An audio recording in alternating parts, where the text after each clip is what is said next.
Important points about GST. GST is charged by the registered payer. Again a repetition की GST कौन collect कर सकता है? जो registered payer है, जिसने अपनी GST की registration करा सकते हो, करा रखी है. Only that business entity has the right to collect GST.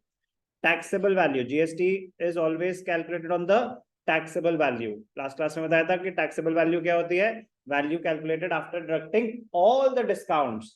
Trade discount सबसे पहले, फिर अगर कोई कैश डिस्काउंट है, फिर अगर कोई रिबेट है, एनी टाइप ऑफ डिस्काउंट सारे माइनस करने के बाद जो वैल्यू आती है उसको बोलते हैं taxable value. On intra state sale both CGST and SGST are charged at half of the prescribed rate of GST. तो इंट्रास्टेट लोकल ट्रांजैक्शन पे CGST भी लगेगा, SGST भी लगेगा. जो भी उस गुड्स पे GST का रेट है हाफ हाफ लग जाएगा. इंटरस्टेट ट्रांजैक्शन पे only IGST will be charged.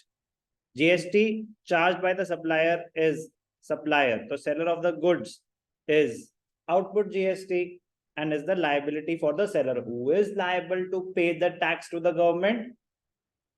The consumer or the producer? Seller of the goods. ठीक है ना, liability government को पे करने की उसकी है, बट वो क्या करते हैं, वो बर्डन शिफ्ट कर देते हैं कंज्यूमर्स पे, कंज्यूमर से टैक्स कलेक्ट करते हैं और गवर्नमेंट को पे कर देते हैं. Normally GST paid by purchaser of goods or services is input GST and is debited to input GST account because it can be set off against output GST. So important है, again a repetition, GST paid is input GST is an asset or a liability? It is an asset. Why is it an asset? Why not an expense?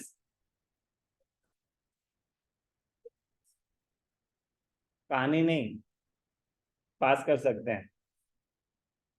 Why is input GST an asset and not an expense? कौन try करना चाहेगा?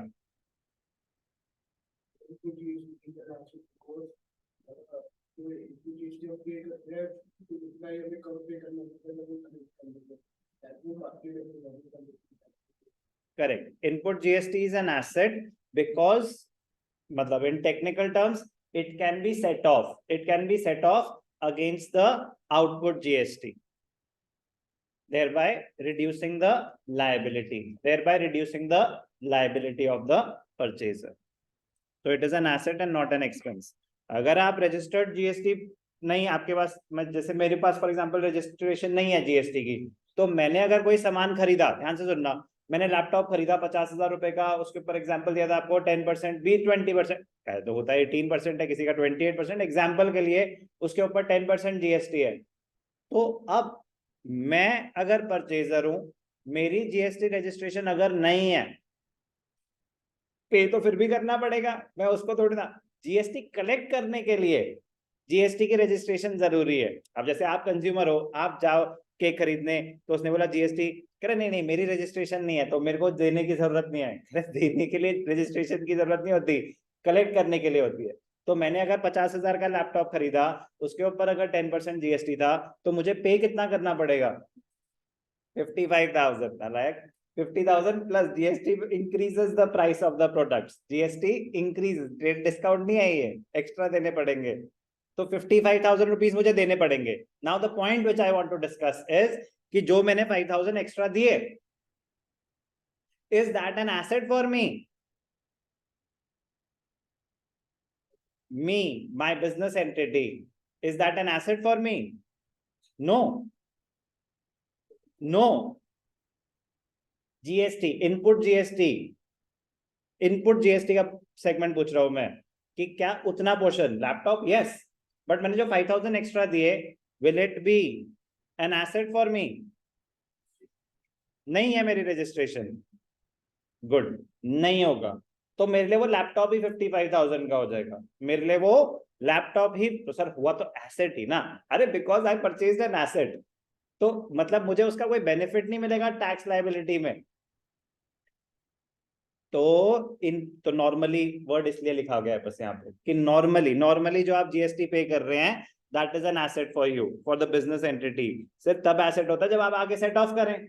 अरे जब मैं registration ही नहीं है मेरी, तो मैं आगे कोई GST कलेक्ट ही नहीं कर रहा, तो मेरे को कोई सेट ऑफ ही नहीं करना, तो in that case it will be merged to the money spend, कि फॉर एग्जाम्पल मैंने टेलीफोन का बिल पे करा 1000 रुपए का, उसके ऊपर वैसे 18% होता है, 20% जीएसटी लग गया 200 रुपए, तो मेरे टेलीफोन एक्सपेंसेस 1200 मान लिए जाएंगे। मेरा तो टोटल खर्चा 1200 का ही है ना, तो मेरे लिए वो इनपुट जीएसटी कोई सेपरेट एसेट नहीं रहेगा। किसके लिए? जो जीएसटी रजिस्टर्ड ही नहीं है। तो सर हमें कैसे पता चलेगा कि क्वेश्चन में वो जीएसटी रजिस्टर्ड है कि नहीं है? ऑब्वियसली जब आपको क्वेश्चन आएगा तो वो तो रजिस्टर्ड पेयर्स का ही है ना। तो इस नॉर्मली की मतलब एक होता है ना कि नॉर्मली का मतलब क्या होता है सर, या तो जीएसटी पेड एसेट होता है या नहीं होता। तो नॉर्मली उस पॉइंट ऑफ व्यू से कि जो पे कर रहा है उसकी आइडेंटिटी क्या है, क्या वो रजिस्टर्ड पेयर है। अब आप एक कंज्यूमर हो, आप भी तो जीएसटी पे कर रहे हो, तो क्या जीएसटी पेड आपके लिए एसेट है? नहीं, आपके लिए तो खर्चा है, कि जो चीज 1000 रुपए में पड़ती अब वो 1200 की पड़ रही है। तो सबके लिए एसेट नहीं होता, बिजनेस एंटिटीज के लिए होता है।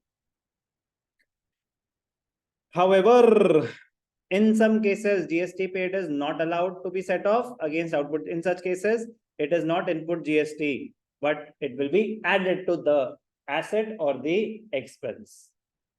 GST paid is debited to the relevant account. Expenses on which GST is not allowed. Expenses on which GST, correct. तो वो क्या रजिस्टर्ड रजिस्ट्रेशन के बारे में बताया। एक कुछ एक्सपेंसेस पे जो जीएसटी आप पे कर रहे हो उस पे सेट ऑफ अलाउड नहीं है, जैसे कि repairs to building, food and beverages, membership fee of clubs, health insurance, gifts to staff, donation, sample, drawings, purchase of vehicles.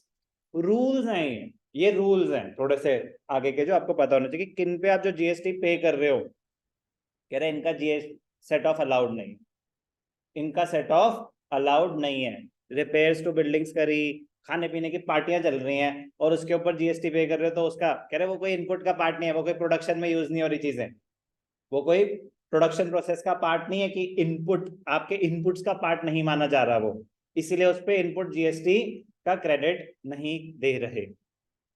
Repairs, food and beverages, membership, fees of club, health fitness centres, health insurance, तो इन पे नहीं है। GST paid and claimed, चलो break करते हैं।